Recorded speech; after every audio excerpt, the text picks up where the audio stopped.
So I remember one of the worst fights that Cindy and I ever had. In fact, it may be the worst fight that we ever had. And it's actually the stuff of legend in our home. My children were very small at this time, but Amanda and Cameron still remember, and it still comes up from time to time. And what had happened was that we had baked a cake. I can't remember even who baked the cake. It was probably Cindy, but I guess it could have been me. But someone had come by and had taken their finger and eaten a bunch of frosting off of the corner of the cake. And Cindy was in the other room doing something, so I decided as the dad I was just going to take care of it. And so I called the kids together, and I showed them the cake, and I said, look, somebody has done this very rude and inconsiderate thing.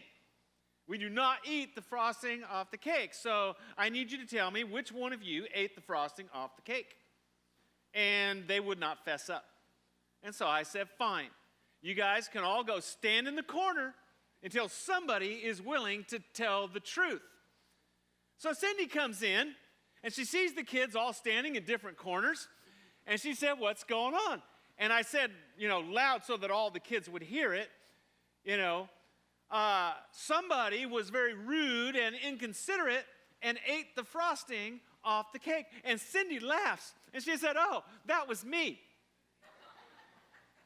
And so then I said, kind of like wink, wink, well, maybe Mommy needs to go stand in the corner because she was very rude and inconsiderate and ate the frosting off the cake. And I thought it would be like this big joke where she could go over and stand in the corner for like 20 seconds and kind of play it up, and then that would be the end of it, but kind of demonstrate that nobody's above the rules and we'd all have fun with it.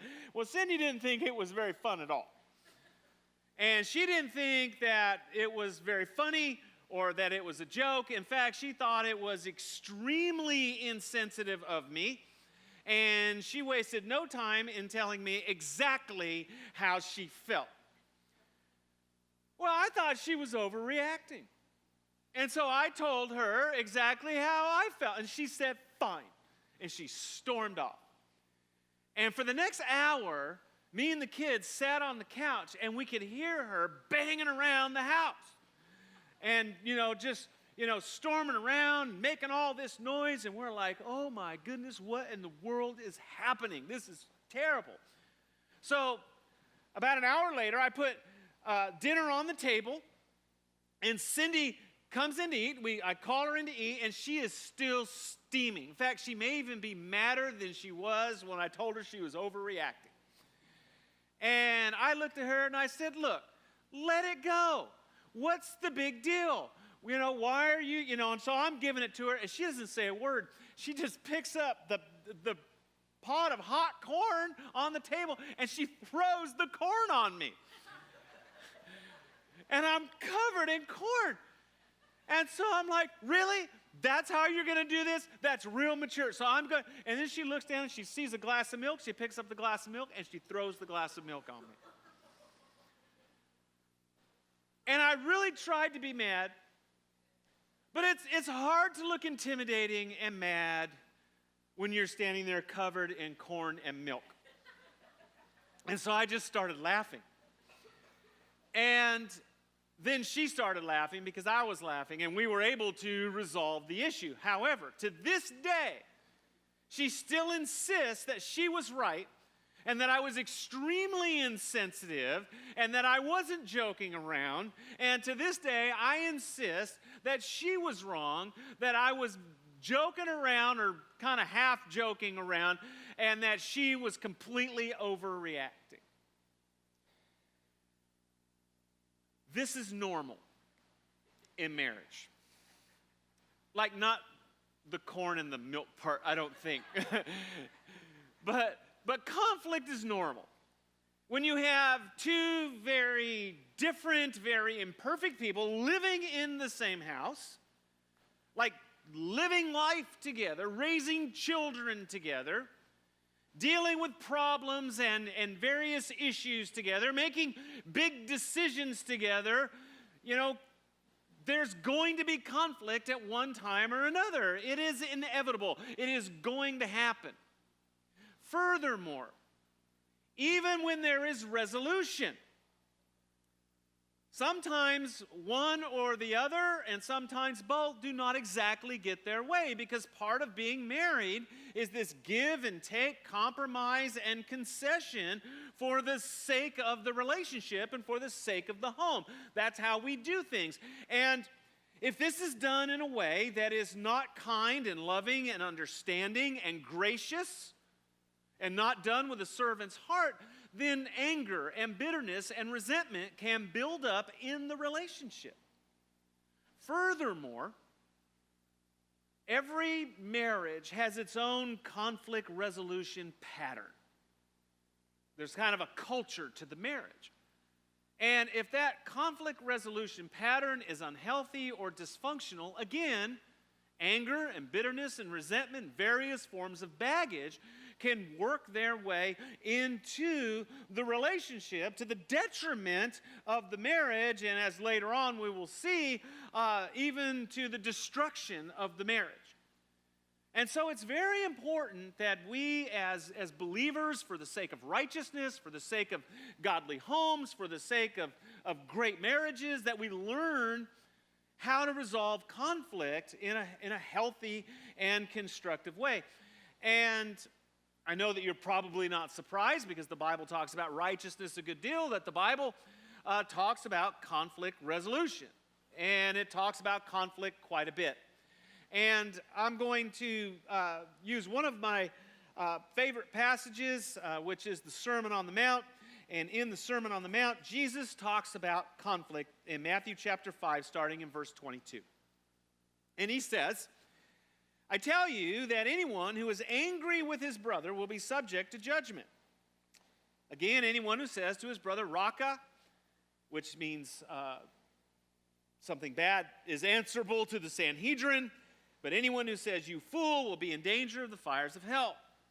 Therefore, if you're offering your gift at the altar, and there remember that your brother has something against you, leave your gift there in front of the altar. First go be reconciled to your brother, then come and offer your gift.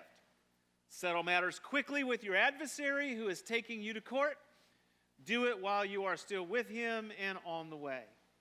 And so, this passage deals with conflict in general and not specifically with conflict within the context of a marriage relationship. And I'm going to go with what has been my tack a couple of times in the last few weeks, which is that spirituality starts at home. Like, if we can't be spiritual and act in a Christian way and in a godly way and in the way that the Bible talks about how we're to relate to people in our homes, with our children, with our spouse, then we are not nearly as spiritual as we think we are. Like, there are people who act really spiritual out at their workplace or in their job or in their church especially. We're really good acting spiritual at church. But if that doesn't carry over into the home, then something's wrong. There's a disconnect somewhere.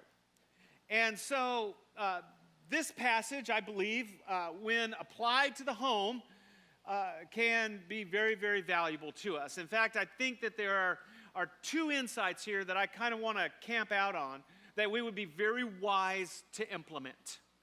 And if we implement these, I think that we will find that it will create a much more peaceful and happy home and a healthy and successful marriage. And the first thing here is that conflict is a serious matter.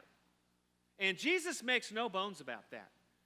Like, he talks about what most of us would view as the most spiritual of activities, which is worship. When he says, if therefore you are offering your gift at the altar, he's talking about the old Jewish tabernacle, and they would go to worship and they would offer sacrifices for the sins of their family. It was like a really big deal. Like, to a Jewish person, there's no bigger deal in making their relationship right with God. And he says, look, even if you are doing this thing spiritually that otherwise you may view as the most spiritual thing that you could possibly do, the greatest thing that you could do in your relationship with God. You are being obedient, you are being righteous, you are being holy, you're doing all of these things to come worship God in this way. And you remember, not that you have something against someone else, but even if someone has something against you, that conflict is so important that you need to stop this otherwise very important spiritual activity and go be reconciled to that person. That's how important righteousness is. That's how important reconciliation is. And, we see this throughout Scripture. That conflict builds a wall between you and others. Conflict builds a wall between you and God. Conflict invites judgment into our lives. Conflict inhibits our ability to worship, as Jesus talks about. Conflict sets a bad example for us as children of God. Conflict is a huge red flag in our lives, and conflict is an unhealthy spiritual condition. And this applies to our homes as well. Proverbs 21:9, better to live on a corner of the roof than share a house with a quarrelsome wife. Proverbs 21:19, better to live in a desert than with a quarrelsome and ill-tempered wife. Proverbs 27:15, a quarrelsome wife is like a constant dripping on a rainy day. And just so you know that I'm not just picking on the wives, the Bible also says these things apply to men as well. Proverbs 15:18, a hot-tempered man stirs up dissension, but a patient man calms a quarrel. 1 Peter 3:7, husbands, be considerate as you live with your wives and treat them with respect, because obviously some husbands do not do this. Proverbs 26:21, as charcoal to embers and as wood to fire, so is a quarrelsome man for kindling strife. And so anger, conflict, and strife are unfortunate. They are also potentially dangerous. And these are the things that blow marriages apart. And you've heard the statistics, I'm sure that you have. In 1920, 1 in every 7 marriages ended in divorce. In 1940, it was 1 in every 6 marriages. In 1960, it was 1 in every 4 marriages. In 1972, 1 in every 3 marriages ended in divorce. And today, nearly 1 in every 2 marriages end in divorce. And the reasons that people give for this, like for getting divorced, is they say things like, well, we're having money troubles. We can't agree on how to handle the finances. Or we disagree on raising the kids. Or we have irreconcilable differences. And for me, a lot of these things are more of the surface issues and even excuses than the real issues. Like, the real reason people get divorced is because they want to get divorced. And the reason they want to get divorced is because they know they not only no longer love the other person, but they no longer like the other person. And the reason they no longer like that other person is because that other person behaves in a way, they say things, they do things that anger, that particular spouse. And they persist possibly in doing those things. And if that anger is left unchecked, if it is unresolved, it tends to build. And it builds, and it builds, and it builds, and it creates fractures and fissures in the relationship until one day something just sets it off, and, it's the straw that breaks the camel's back, so to speak. And so, you're at the point where you can't agree on anything. That unresolved bitterness and anger is like a cancer that spreads through the relationship to other parts of the marriage. And so now, this one issue has caused problems with everything else. Now you can't agree on how to spend money. You can't agree on how to raise the kids. You can't agree on where to spend the holiday. You can't agree on what movie to go to. You can't agree on anything. Now you're defensive. There's lines drawn in the sand. And the marriage is heading down a very, very bad road to a very bad place. All that to say that we cannot allow conflict to go unresolved. Jesus, again, talks about conflict being a very serious matter for righteousness' sake, and I believe in our case with the home, for the sake of the home and the sake of the marriage. We have to learn to deal with conflict. Which leads to the second thing that Jesus talks about, or the second insight in this passage, and that is that we must take responsibility to resolve the conflict in a healthy and constructive way. The text says, again, not that you have something against someone, but they have something against you. This isn't even your fault. This isn't even something that you did. Maybe it's all on the other person. They misunderstood. Maybe they have a bad attitude. Who knows what it is? Maybe you just did something they took out of context, but it's not even you. And the text says you are the one who needs to take responsibility for resolving the conflict. And again, really like the other things that we've talked about in weeks past, this applies to all of life. Like, this is part of being a spiritual person, is being a peacemaker, being a forgiving person, a merciful person, a gracious person. And part of that is taking the initiative to resolve conflict where conflict exists, but this especially works in our home. Jesus says, settle matters quickly with your adversary who is taking you to court. And so the other person is suing you. They're pressing the charge, and you're the one who is to reconcile. And you may ask, well, what in the world can I do? Because sometimes people are just difficult. Sometimes people are just insensitive and insufferable jerks.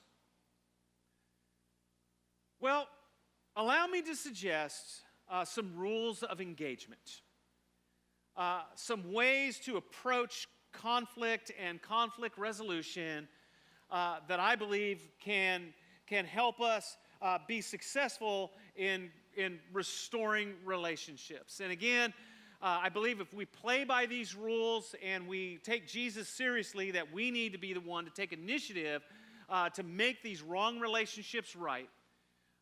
Then as we do this, again, we will find that we have much more peaceful and happy homes and healthier and more successful marriages.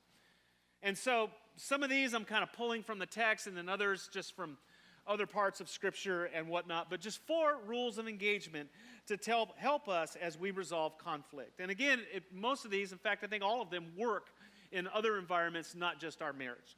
The first one is don't avoid conflict. Again, Jesus says, you take the initiative. You go make it right. Ephesians 4:26 says, do not let the sun go down while you are still angry, and do not give the devil a foothold. I think probably the greatest thing that people do to avoid conflict is the silent treatment. And there are people who use the silent treatment to straight up just avoid conflict and just pretend that it never happened. And then there are people who really kind of go to the other extreme, and they use the silent treatment to control or frustrate or manipulate their spouse. They kind of use the silent treatment as a weapon. But regardless of how the silent treatment is being used, regardless of which extreme that is, it's very dangerous because the silent treatment almost always escalates the situation. And so you have one spouse that's being silent, and the other spouse is very uncomfortable with the silence. And so they're doing everything they can to try to get that other person to talk. And the person who's silent and has this other person just on them, pressing them to deal with it, they want to know why this other person won't shut up. And so in this case, what we have is someone who one spouse can't stand the silence, and the other spouse can't stand the noise. Marriage counselors estimate that 1/2 of all of the marriages they work with involve a silent husband. That this is probably the rule of engagement that men probably violate more than women, because they just want to shut it down and pretend that it doesn't exist and create this false bubble. And again, this is extremely destructive, and it only makes the situation worse. And so, a cooling down period is understandable, maybe even advisable at some times, but just shutting the process down and never dealing with it and just doing the whole silent thing is only going to exacerbate the situation. The second rule of engagement is to define the conflict. Like, what exactly is the issue here? What other issues are involved? What are things that contribute to this issue? Am I being too sensitive or not sensitive enough? Am I over or underreacting, like throwing corn on my spouse? Am I being too optimistic or too pessimistic? You see, sometimes we create our own problems by how we react to things. Sometimes the mood or emotion or temperament of one or both of the spouses keep us from accurately understanding and clarifying what exactly is going on. For example, let's take temperament. If one spouse is generally pessimistic in life, there will be this tendency to spin everything the other spouse does in a negative light. For example, two farmers, best of friends, but one's an optimist and one's a pessimist. One farmer says, "Hey, man, what a beautiful, bright, sunny day it is today." The other farmer says, "Man, it's going to scorch the crops." One farmer says, "Man, I am so grateful that we have all of this rain. We sure needed it." The other farmer says, "It's going to do nothing but cause a big flood." And so the first farmer gets a new hunting dog. And he says, "Man, check out my new hunting dog. He's an awesome retriever." And the second farmer says, "That mutt couldn't catch a cold." So he said, "Well, let's go out hunting and find out." So they go out hunting. They shoot some ducks. The ducks fall on the pond. The first hunter says, "All right, Fido, go get the ducks." And the dog actually walks out on the water, picks up the ducks, walks back, lays the ducks at the farmer's feet. And the second farmer looks at him and says, "He can't swim, can he?" I've seen this attitude work its way into a marriage relationship, where no matter what one spouse says, no matter what they do, no matter how hard they try, the other spouse twists it and views it in some way where it comes out negative. And we can't do that. We have to get to the heart of what's really going on and strip all of the emotion, all of the temperament, all of that stuff away. And we need to ask questions like, well, what exactly are you saying? What do you mean? Explain to me how you feel. What do you need me to know? Help me understand the problem. Because you can't deal with the problem until you rationally, and that's the key word, rationally define the problem and get all of that emotion and all of that temperament and all of that stuff out of it so you're dealing with the facts of the situation. Of course, a man would say that because men tend to approach things more factually and women oftentimes are more emotional, but it's still good to try and come to terms and define what exactly is going on so that you can deal with it in a rational way. And so we don't avoid the problem, we define the conflict. Third rule of engagement is not to rehash the past. 1 Corinthians 13 says, "Love keeps no record of wrongs." An old proverb says, "Any married man should forget his mistakes because there's no sense in two people remembering the exact same thing." So this is one, perhaps, that women may tend to violate more than men, but I know that both parties or both genders do this sort of thing. And what happens is that, maybe one partner does something. Let's say in this case, just for the sake of argument, that it's the man. And so the man does something, and the woman's like, "Well, it's not really that big of a deal. I don't want to be a nag. I don't want to be the heavy, and so I'm going to let it go." But she doesn't let it go. And she takes all of the emotion that was generated by whatever it was that happened, and she stuffs it inside, and she remembers that event. Now, the man didn't even know the event happened.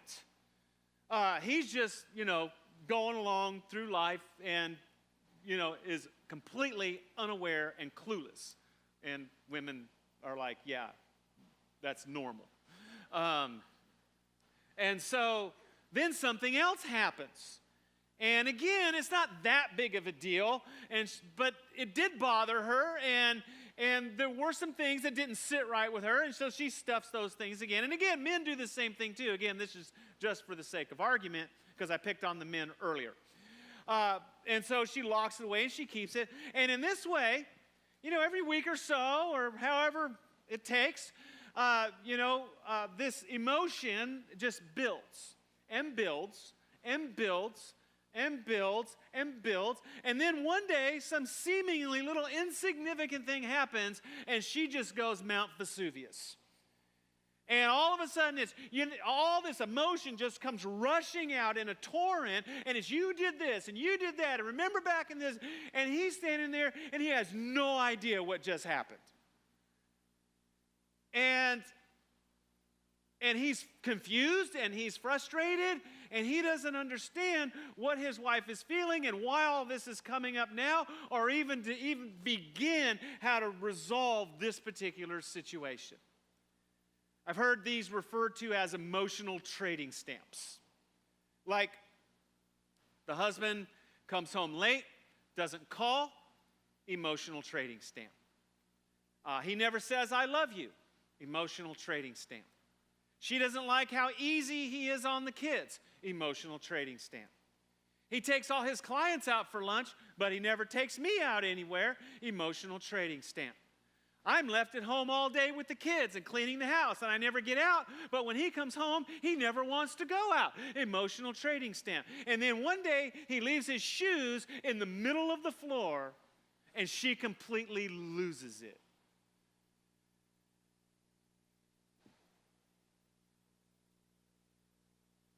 Guys, or ladies, both, emotional trading stamps are not fair. They just launch huge bombs into the middle of your relationship, in the middle of your home, in the middle of your marriage. And they're completely dysfunctional and destructive. And we can't do that. Again, it's not fair. And they just drudge up all of this stuff from the past. As long as one spouse or the other, and maybe both spouses do this, I've seen that as well, are keeping emotional trading stamps and just keep rehashing the past and bringing all that stuff in to current situations, your marriage is probably never going to be completely healthy, because you're not going to have a healthy conflict resolution in your marriage. The final rule of engagement that I want to talk about is that we need to learn to attack the problem and not one another. Instead of addressing the problems, a lot of couples do anything but. And so their conversation, especially when it involves an issue of one kind or another, or if somebody's upset about something, involves a lot of innuendo, a lot of slurs, a lot of sarcasm, a lot of snarky remarks and things like that. Like, what are you doing still in your pajamas? I've been at work all day long, and you look like this when I come home at 5:30 at night. What in the world have you been doing all day? And then she says, I do 10 times more around here. No, 50, no, 100 times more around here than you will ever do. Oh, really? Because you wouldn't know it from what I have to eat every night. I mean, it's TV dinners and takeout every single night. Well, you agreed to TV dinners and takeout when we agreed I would get this part-time job. You know what? You're just like your mother, always just making issues out of everything. You don't remember the context of anything. In fact, I bet you've already told her all about this situation. Well, I kind of had to, because I'm gaining weight, and she asked me why I was gaining weight, and I said it couldn't possibly be the dinners, because those TV dinners don't have enough to feed our cat. Well, you don't really care about me. I got other things going on in my life, and I'm trying to do this endeavor over here part-time with my job, and you just want me to stay home and cook and clean just like your mother. You don't really care about me and what I'm about in my life, and on and on and on it goes. And this is what happens. I don't know if you picked up on it, but I tried to slip in multiple dysfunctional ways of communicating with one another. And we don't, there's a lot of couples that don't fight fair. Like, we just don't know how to communicate when there's emotion involved and when there's an issue. And we have to learn to keep things above the belt. And so allow me just some suggestions. Don't use dramatic but untrue statements. That's like one of the biggest ones. Don't reference or compare to in-laws. Don't use terms like always or never. I would say that's almost never true, but I'm using the term never. Don't exaggerate. Again, that's huge, especially in marriage. One partner's trying to make their point, and there's all this exaggeration. I do 100 times more around here than you do. Don't make references about your mate's appearance. Don't use sarcasm or humor as a weapon. Guys, don't use tears as a weapon. Don't accuse, but say, when you do this, it makes me feel this way. Don't resort to threats. Don't bring up stuff, more than 6 months old, and only if it pertains to the issue at hand. And don't insist on the last word. Another old proverb says, a woman has the last word in any argument. Anything a man says after that is the beginning of a new argument. Fight fair. Stick to the issues. Deal with the issues at hand. And you will be able to address, the issues that you have in a positive and a constructive and a healthy way, rather than in the dysfunctional ways that we often communicate when we're angry or when we're, quote unquote, having a fight or when we're fighting. Again, conflict is inevitable. It's going to happen. We can't control that. But what we can control is how we respond to conflict when it happens. And, we can't avoid it, as Jesus encourages us not to do, not to avoid it, conflict. And we need to take personal responsibility. It's our responsibility, even if it's not necessarily our fault. It's our responsibility to resolve the conflict in a healthy and constructive way. That's what Jesus calls us to be for the sake of righteousness, and I hope for the sake of righteousness in our homes, and to have, again, happy, healthy, successful marriages. And we do this, I think, in part, this isn't the end all, but I think that these rules of engagement here, and there are certainly others, but these are some of the big ones. Don't avoid it. Try to figure out what's actually going on. And oftentimes the person that's angry is just as clueless about what's going on and why they feel the way that they do than the person who is the recipient of the anger. So sit down and rationally try and work through it and peel back all of that emotion and all that stuff that's going on.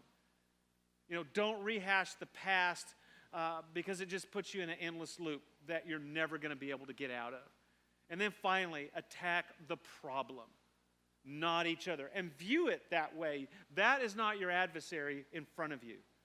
The adversary is whatever this agitation is, whatever this thing is that has come into the relationship, that is trying to pull you apart, that is trying to create separation, and you attack that and pull the teeth of whatever that is so that you can come back together. And so you deal with the situation in a healthy way, above board, playing by the rules.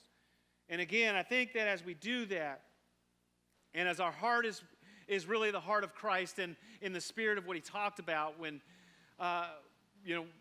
he says, if you're offering your gift at the altar and there remember that your brother has something against you, and how much more so if your spouse has something against you. Leave your gift there in front of the altar. Go be reconciled to your spouse. And then come and offer your gift. The spirit of that is a spirit of humility and love and righteousness and compassion and mercy and grace and forgiveness.